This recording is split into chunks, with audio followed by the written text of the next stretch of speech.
Nous sommes nombreux, en ces temps troublés, à être confrontés à la mort d'un proche.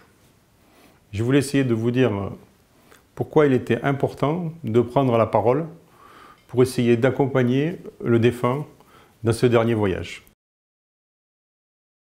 La rhétorique classique distingue trois genres, dont le genre épidictique ou démonstratif, qui est le genre qu'on utilise dans l'éloge funèbre.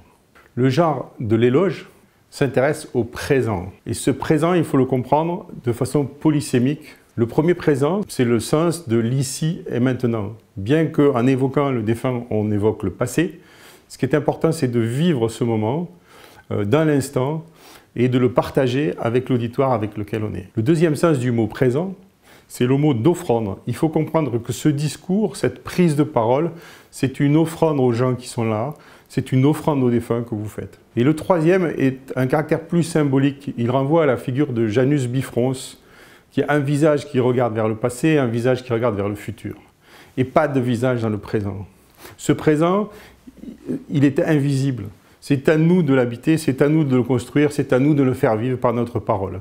Parler pour un défunt, pour un proche, c'est vraiment s'appuyer sur les trois piliers du triptyque aristotélicien de la rhétorique.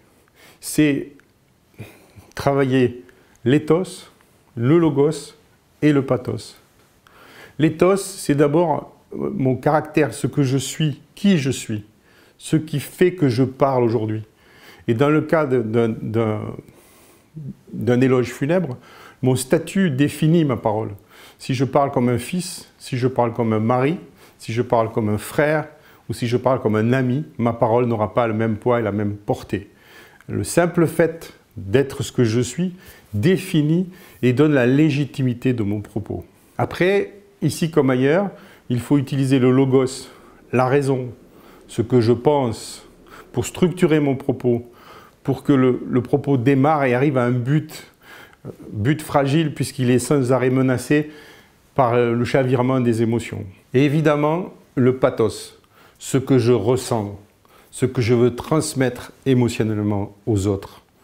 Et là, c'est le fruit d'émotions contradictoires.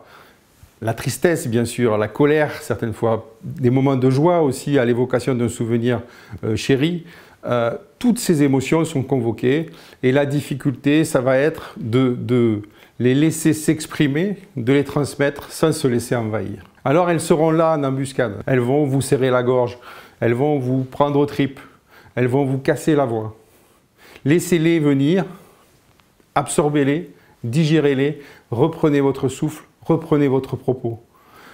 Elles sont le témoin de votre humanité.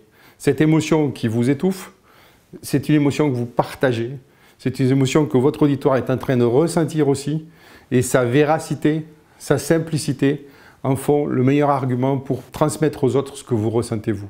Alors si on arrive à faire le difficile équilibre entre l'éthos, ce que je suis, le logos, ce que je pense, et le pathos, ce que je ressens, on arrive à créer ce que j'appellerais un hologramme oratoire. C'est-à-dire qu'on retrouve pour un instant magique la capacité créatrice de la parole.